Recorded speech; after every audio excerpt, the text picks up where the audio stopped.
जब तक भगवत साक्षात्कार नहीं हो जाता तब तक ये महाभारत चलेगा।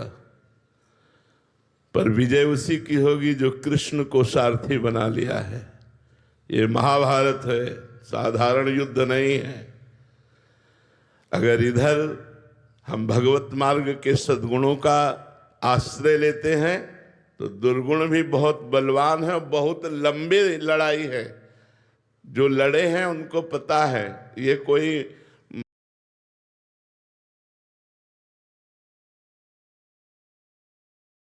निरंतर सत्कार सेवितो दृढ़ भूमि, जो दीर्घ काल तक निरंतर आदर सहित भगवत आराधना करता है, भगवत चिंतन करता है, वो षड विकार जित अनघ अकामा, निष्पाप हो जाए, निष्काम हो जाए, काम क्रोध लोभ मोह मद मत्सर इन पर विजय प्राप्त कर ले, वही भगवदानंद में स्थित महापुरुष सर्व।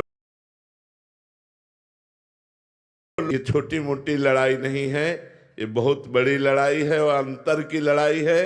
मन जहाँ जहाँ चंचल होकर जाए वहाँ वहाँ भगवान को दिखाने की चेष्टा कीजिए कि इस वस्तु व्यक्ति स्थान के रूप में भगवान ही स्वयं बने हुए हैं। या जहाँ जहाँ मन जाए वहाँ से हटाकर नाम में लगाइए, अपने लक्ष्य में लगाइए, या फिर मन को छोड़ दीजिए। जा, मेरे बिना तू कुछ कर ही नहीं सकता, मैं स्वीकृति ही नहीं देता, जा तू जहाँ जाना है।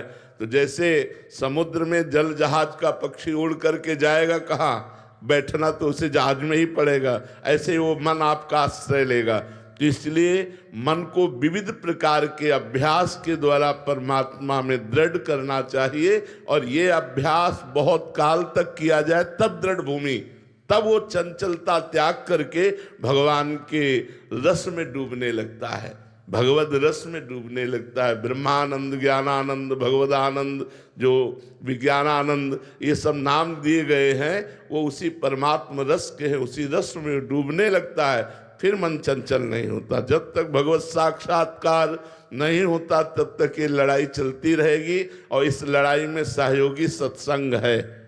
साधन को हरि भजन है, कै सत्संग सहाय। साधना मुख्य भजन है और सहायक सत्संग है।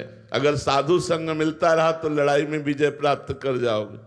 अगर साधु संग नहीं मिला तो उत्साहहीन होकर हम हार जाएंगे, क्योंकि बहुत बड़े बलवान हैं।